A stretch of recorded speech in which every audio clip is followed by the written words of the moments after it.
WWE Hell in a Cell is this Sunday on the WWE Network, live from the new Little Caesars Arena in Detroit, Michigan.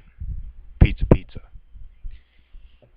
Got some great matches, headlined by a Falls Count Anywhere Hell in a Cell match between Shane McMahon and Kevin Owens. Got a WWE Championship match between Jinder Mahal and Shinsuke Nakamura. You got another Hell in a Cell match for the WWE SmackDown Tag Team Championships between the New Day and the Usos. And in my opinion, talent-wise, the best match on the card, talent-wise, and that's between Bobby Roode and Dolph Ziggler. Ziggler has been underappreciated ever since he cashed in his Money in the Bank briefcase the night after WrestleMania 29, I believe it was. It was 29 because they were in the New York City area. And then you got a singles match between Randy Orton and Rusev. So I will be getting into all of those in this video. But before I do, if you haven't already, be sure to go follow Across the Goal Line on all social media: Facebook, Twitter, Instagram, and YouTube. Hit that like button on Facebook. Follow at ATGL16 on both Twitter and Instagram, and then hit that subscribe button on YouTube, so you can be sure to stay up to date with all uploads whenever I upload a new video. So without further ado, I'll get into the matches now. As I said, WWE Hell in a Cell is this Sunday night, October the 8th, 2017, from the new Little Caesars Arena in Detroit, Michigan. A pre-show match, a tag team match between Shelton Benjamin and Chad Gable. Chad Gable finally found a new tag team partner in the returning Shelton Benjamin. They will be going toe-to-toe with the Hype Bros, who I think will lose this match. So I have Gable and Benjamin winning. I think the Hype Bros will lose, and then they'll end up splitting up, as we've seen tension come between the two competitors, Mojo Rawley and Zack Ryder, in recent weeks. So then they'll get into some singles competition against each other there for the next, probably couple months.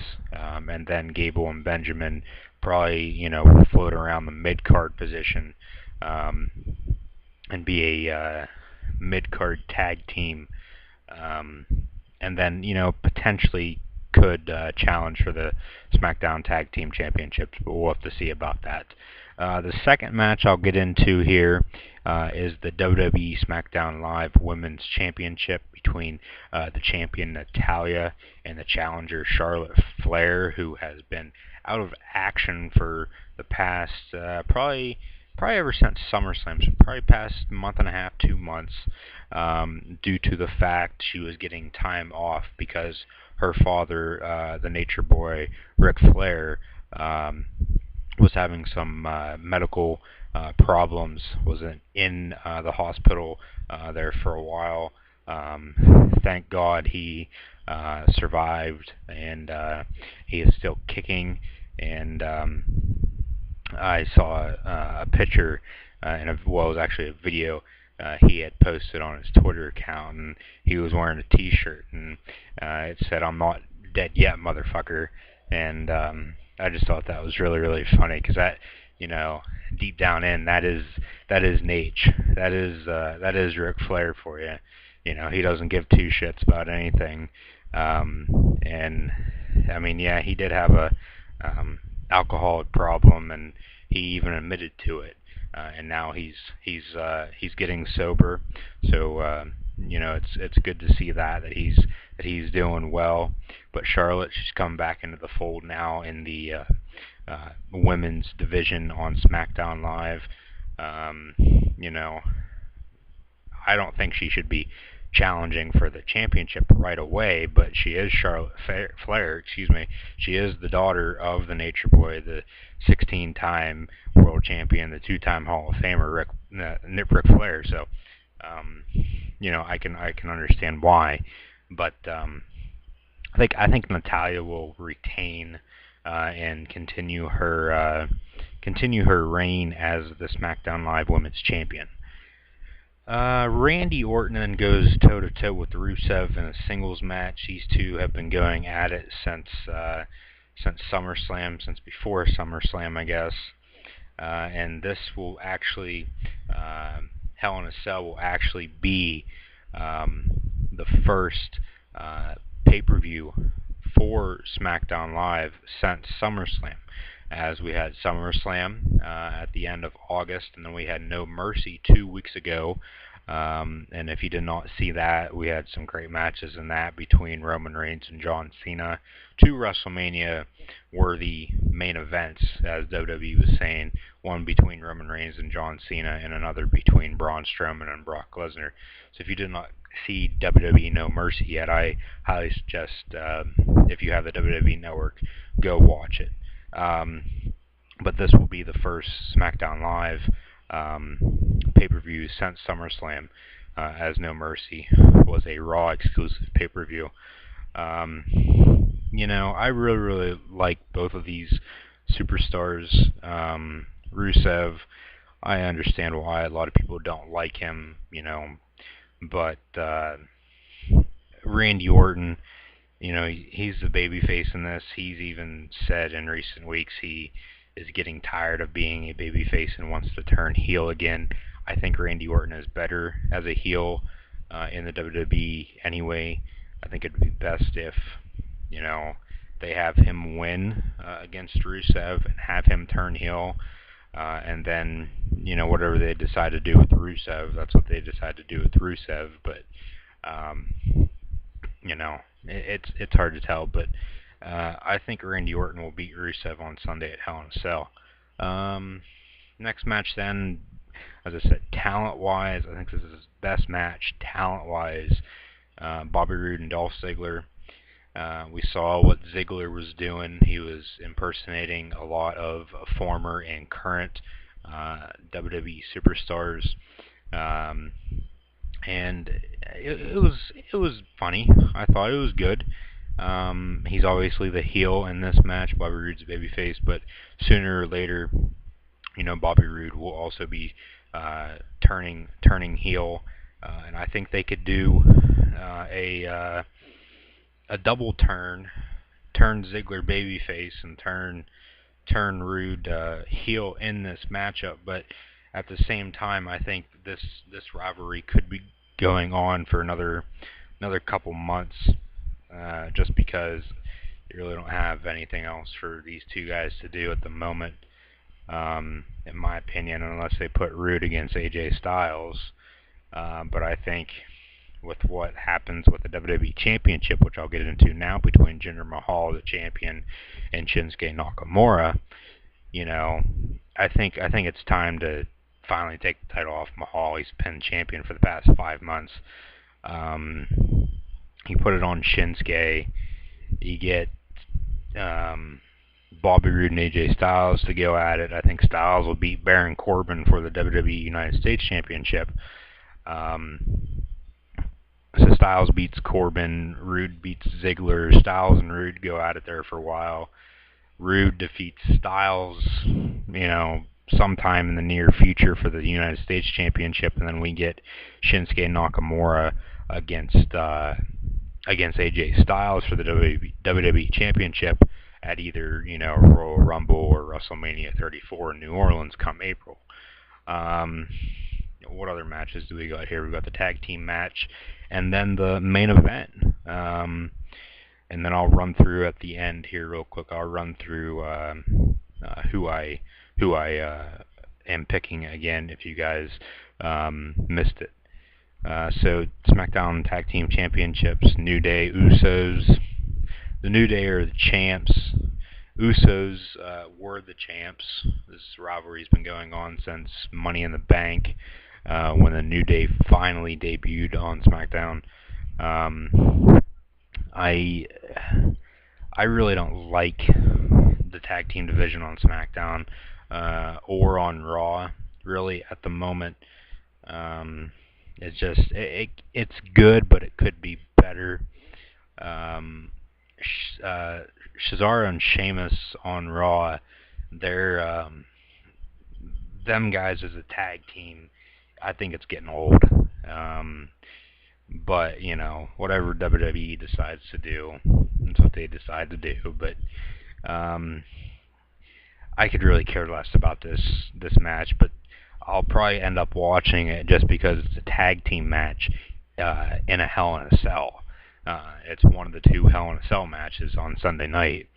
The other being the main event, Shane McMahon, Kevin Owens, which I'll get into here in a second after I make my pick for this tag team championship match. Like I said, I really don't care. I guess I'll pick the New Day just because they're champs, and I think they'll retain over the Usos.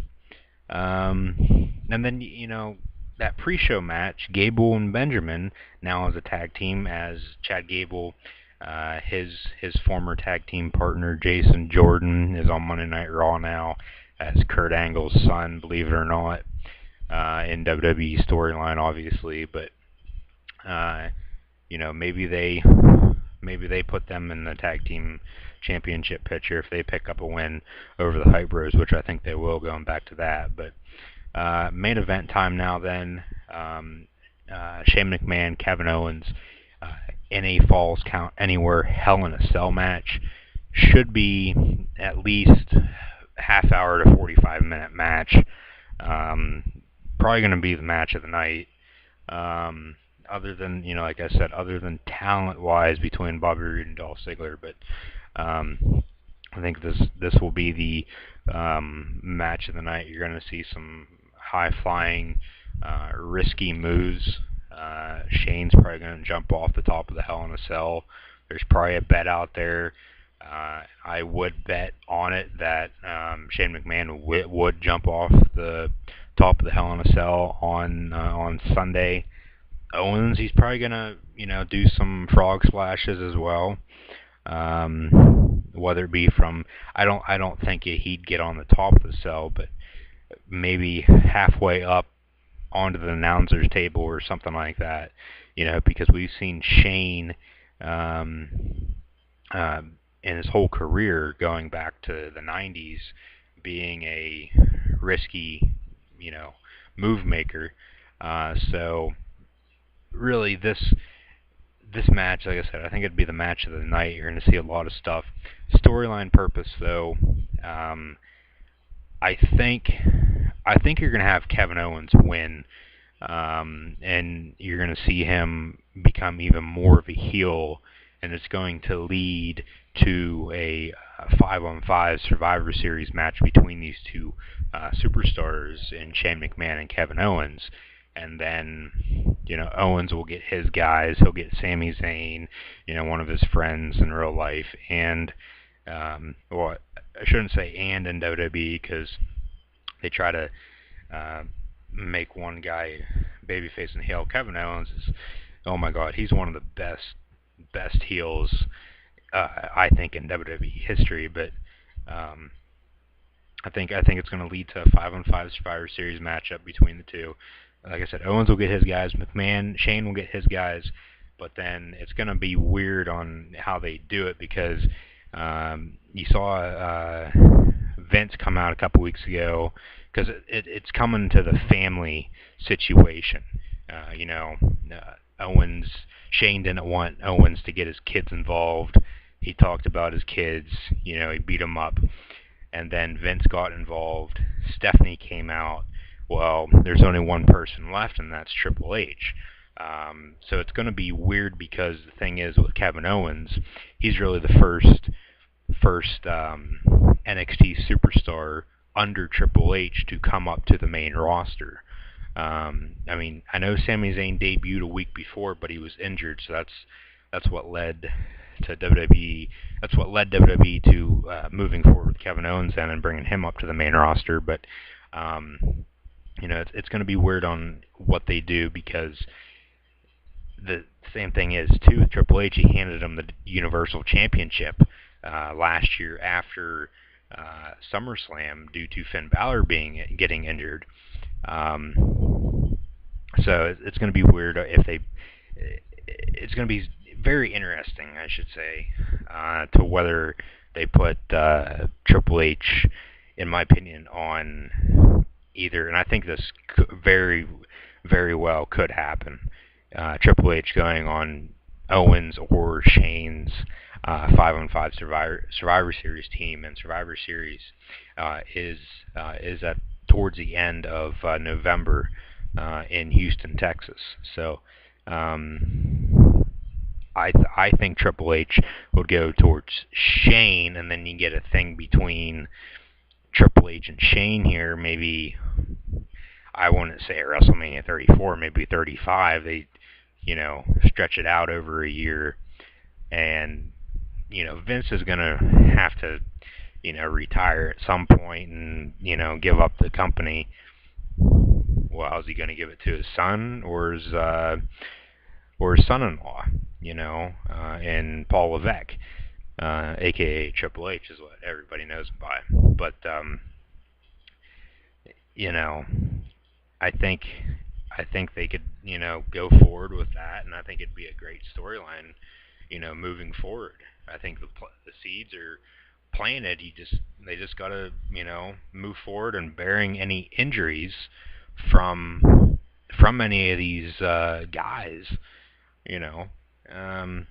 it could really determine the future of the WWE. So those are my WWE Hell in a Cell predictions. So I'm going to go with Gable and Benjamin in the pre-show match against the Hype Bros. I'm going with I'm just going to run down the list of how they are, how I have them. I'm going to take. Well, I guess I really didn't give a prediction for the McMahon Owens. Well, I guess I did. I did pick Kevin Owens because I think it'd give him more, make him a better heel, a bigger heel. People would hate him even more than what they do now. And then, like I said, the seeds would be planted, if they're not already, leading towards Triple H getting involved, and then a Triple H Shane match in the future. So Owens over McMahon. I'm going to take Shinsuke over Jinder Mahal, The New Day over the Usos, Natalya over Charlotte, AJ Styles over Baron Corbin, Bobby Roode over Dolph Ziggler, and Randy Orton over Rusev. So let me know what you guys think down in the comments below. I am Luke Godissart for Across the Goal Line. If you haven't already, go check out Across the Goal Line on all social media, Facebook, Twitter, Instagram, and YouTube. And if you haven't already as well, go check out my college football Week 6 predictions and NFL Week 5 predictions.